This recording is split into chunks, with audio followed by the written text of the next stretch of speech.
ਤੁਸੀਂ ਮੈਨੂੰ ਆਖ ਦਿਓ ਜੇ ਮੇਰੀ ਹਰ ਦੂਜੀ ਨਜ਼ਮ ਰਾਤ ਦੇ ਜ਼ਿਕਰ ਤੋਂ ਕਿਉਂ ਸ਼ੁਰੂ ਹੁੰਦੀ ਹੈ।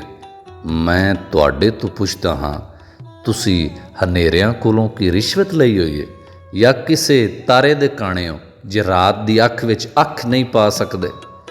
ਮੈਂ ਰਾਤ ਨੂੰ ਤੁਹਾਡੇ ਡਰ ਨਾਲ ਨਹੀਂ, ਆਪਣੀ ਅੱਖ ਨਾਲ ਵੇਖਦਾ ਹਾਂ।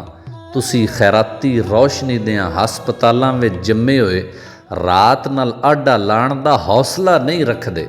ਇਹ ਕੰਮ ਮੇਰੇ ਤੇ ਰਹਿਣ ਦਿਓ,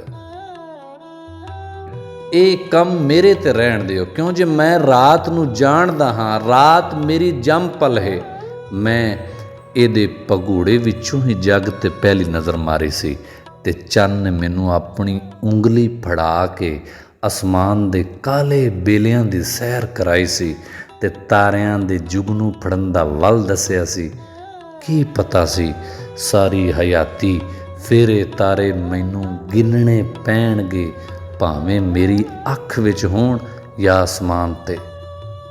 ਸੋ ਮੈਂ ਰਾਤ ਦੇ ਦੁੱਖ ਤੋਂ ਹੀ ਲਫ਼ਜ਼ਾਂ ਵਿੱਚ ਲਾਟਾਂ ਭਰਨੀਆਂ ਸਿੱਖੀਆਂ ਨੇ। ਤੁਸੀਂ ਚੁੱਪ ਕਰਕੇ ਮੇਰਾ ਚਾਨਣ ਚੁਗਦੇ ਰਹੋ ਜਾਂ ਕੋਈ ਹੋਰ ਕਬੂਤਰਬਾਜ਼ ਲੱਭ ਲਵੋ। ਤੁਸੀਂ ਭਾਵੇਂ ਰਾਤ ਦੇ ਦਸਤਰਖਾਨ 'ਤੇ ਬਹਿ ਕੇ ਹਨੇਰੇ ਦੀਆਂ ਰੋਟੀਆਂ ਤੋੜਦੇ ਰਹੋ। ਮੈਨੂੰ ਸੂਰਜ ਵੱਲੋਂ ਸੁਬਹ ਇਕੱਠਿਆਂ ਬਹਿ ਕੇ ਨਾਸ਼ਤਾ ਕਰਨ ਦੀ ਦਾਵਤ ਮਿਲੀ ਏ। ਹੁਣ ਰਾਤ ਦਾ ਅਣ ਪਾਣੀ ਮੇਰੇ ਤੇ ਹਰਾਮ ਹੈ।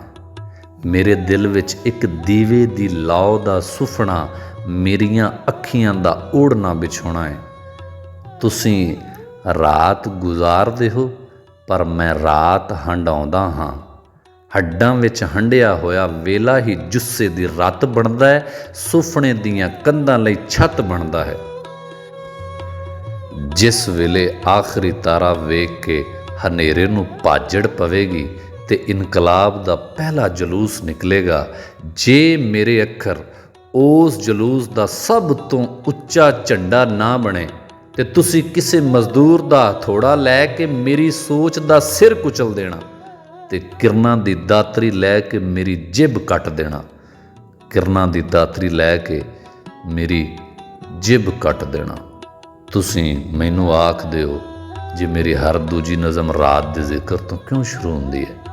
ਮੈਂ ਤੁਹਾਡੇ ਤੋਂ ਪੁੱਛਦਾ ਹਾਂ, ਤੁਸੀਂ ਹਨੇਰਿਆਂ ਕੋਲੋਂ ਕੀ ਰਿਸ਼ਵਤ ਲਈ ਹੋਈ ਹੈ ਜਾਂ ਕਿਸੇ ਤਾਰੇ ਦੇ ਕਾਣੇ ਹੋ।